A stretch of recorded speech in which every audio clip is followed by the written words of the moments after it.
We're here at the Budapest Forum on the rooftop of the conference, and I am joined now by former MEP and current head of Brussels representation at Budapest City Hall, Benedek Javor. Thank you for your time. Hello, good morning. So you're based in Brussels. Tell me, with all of Viktor Orban's moves, whether it's the Schengen visa, the national card, whether it's sending people by bus to Brussels, how sour are relations between Brussels and Budapest right now?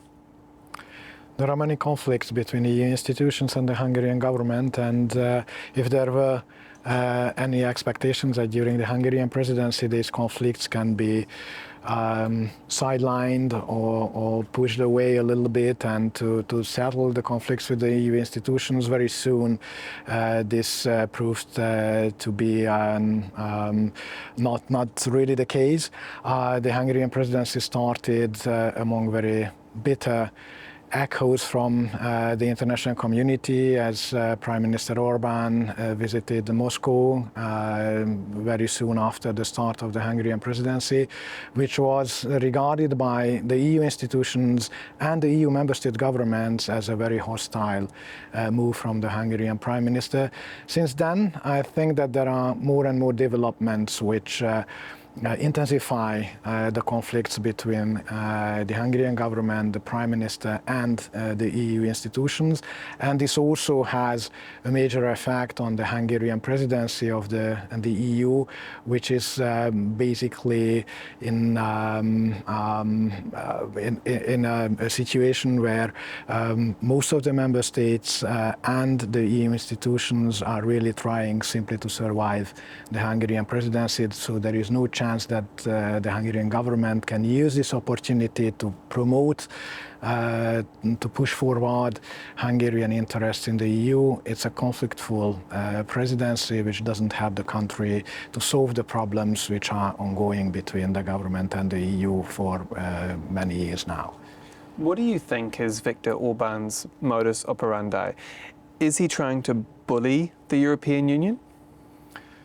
For a long time, most of the analysts understood that he's playing a dual game, that he announces and he speaks in a very harsh tone domestically, but at the end of the day, when it comes to the relationships with the EU institutions, there is always a way to deal with him.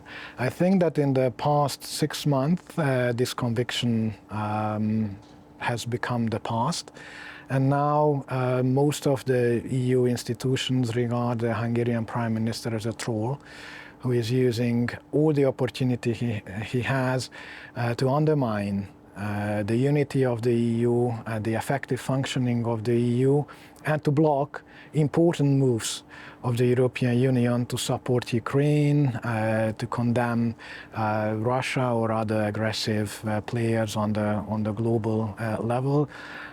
So by now, I think that nobody believes that there is an easy way to deal with Prime Minister Orban and Hungary, and they regard Hungary as a major risk for the EU as such.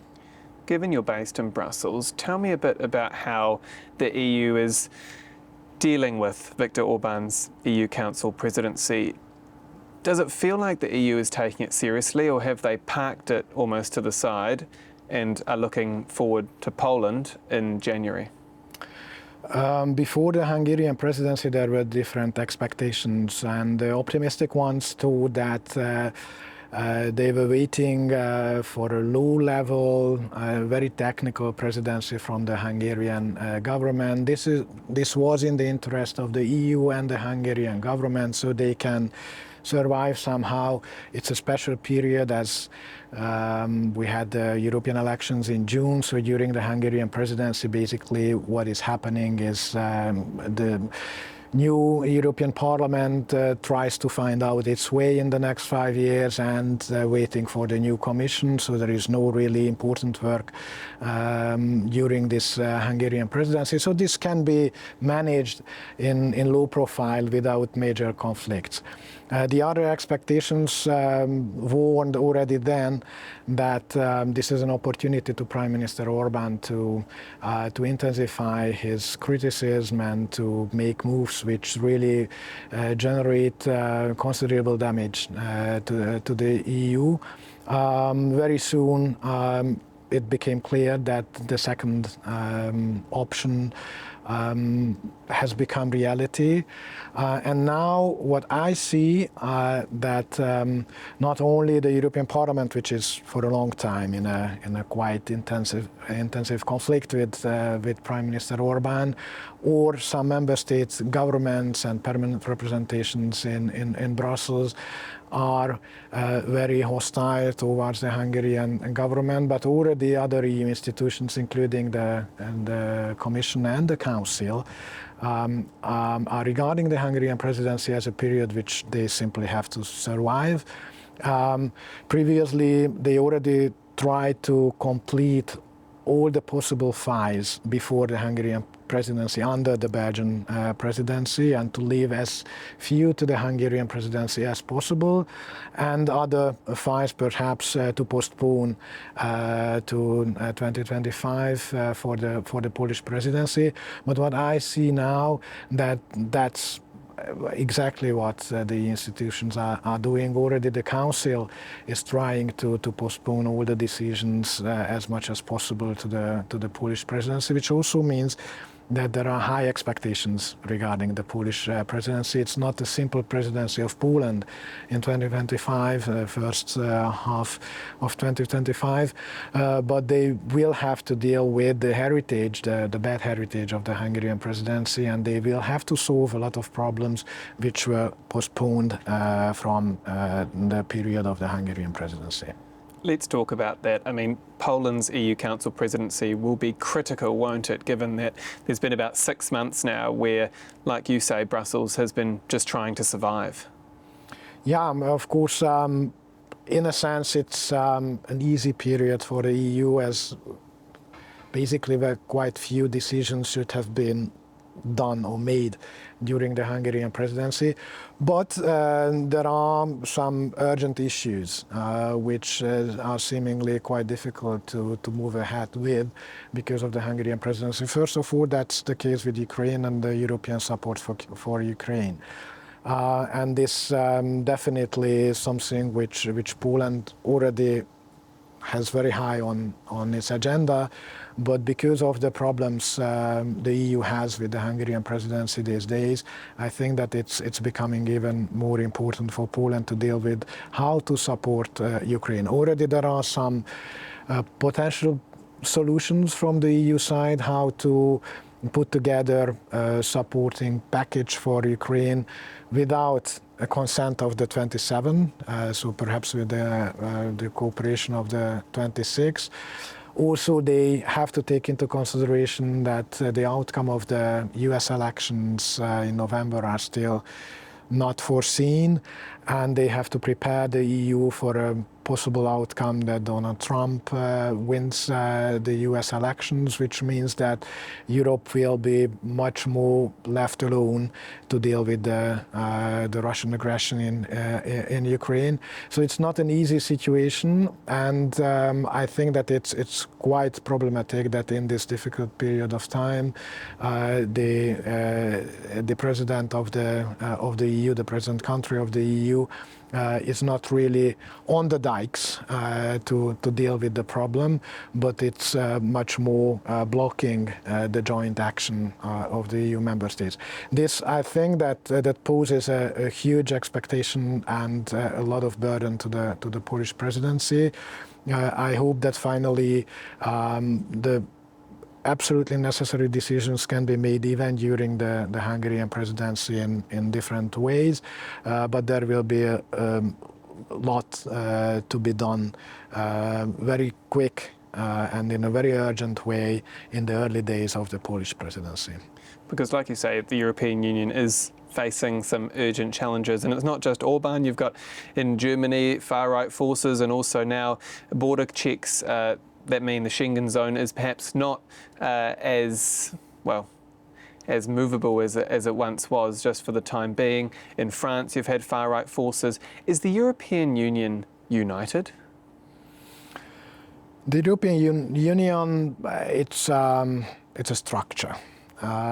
It always had different views, different political interests, the governments with different political colors.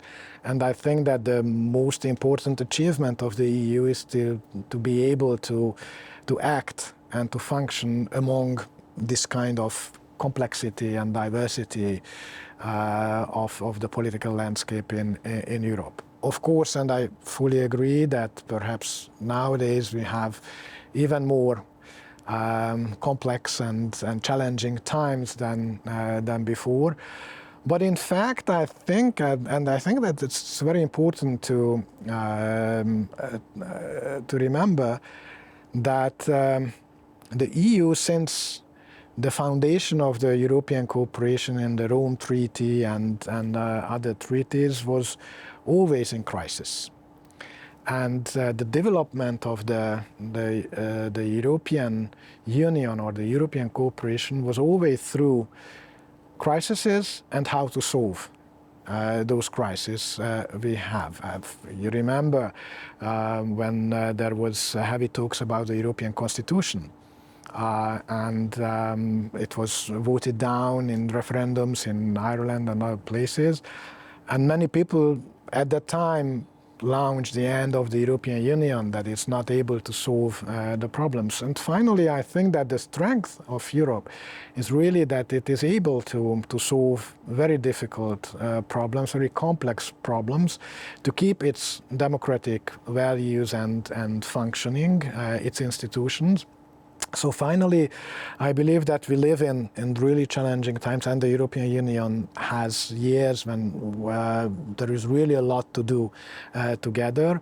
We are facing with huge problems and challenges, but still the EU is not a ready-made construction. It's under development, and it's developing day to day. And if you remember, during the COVID crisis, which hit the health sector, which is an absolutely not EU competency, still the EU was able to react on that, and afterwards with the launching the Next Generation EU program and the RRF with European bonds, it gave some absolutely innovative solutions to a problem which was unprecedented for the EU. So what I see that we are facing with huge challenges, but the EU is able to react.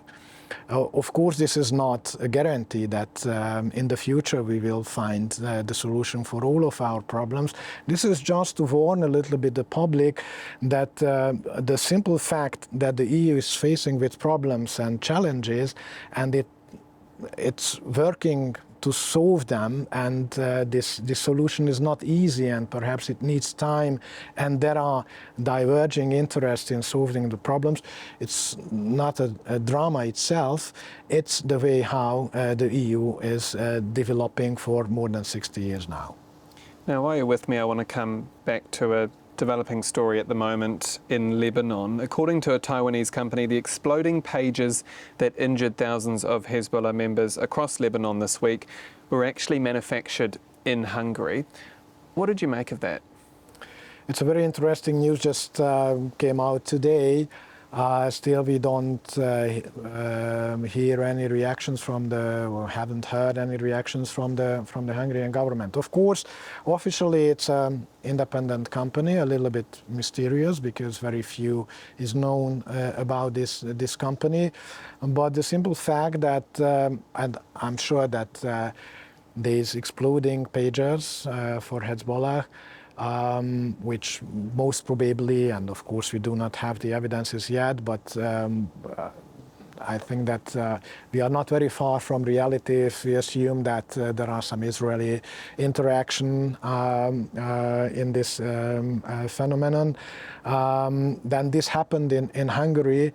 I think that either the Hungarian government didn't know that, then it's really quite warning that these things can happen in Hungary without the Hungarian government having information that those kind of Secret Service actions are happening in Hungary.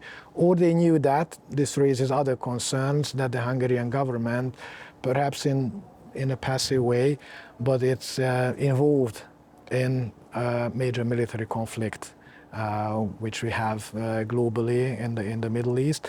And if you add another scandal which happened during the summer, that Hungarian citizen was arrested in the US because he tried to smuggle military radio equipment to Russia, and investigating journalists unveiled that this person, this Hungarian citizen, had very close relationship to the Hungarian government. It suggests, or at least it makes me thinking about that what is the Hungarian government's responsibility, that seemingly Hungary is the basis of many direct involvements in military conflicts globally. If the Hungarian government is simply not controlling the country, and these things can happen in Hungary freely without any reaction from the Hungarian government, or the Hungarian government is aware of these actions and at least passively they accept the presence of these actions. Anyhow, whatever option is true, I think that it raises extremely strong concerns regarding Hungary as a reliable member of the European Union, and also suggests the understanding that Hungary represents a security risk for the EU. And if you add a third development this year, these free visa or national visa for Belarusian and Russian citizens in Hungary, which was very badly received in the European capital cities and in the European institutions, and they understood this as a paved way for Russian agents and Belarusian agents to the EU. That's fundamentally questioning and undermining Hungary as a reliable partner in the NATO and in the EU. And I think that this should be warning for the Hungarian government how far they are planning to go to this direction. Benedek Javor, former MEP and current head of Brussels representation at Budapest City Hall. Thank you again for your time. Thank you for the invitation. And thank you for watching this feature interview here from Budapest. Do stay with us here on TVP World. I'm Dahmen. Goodbye for now.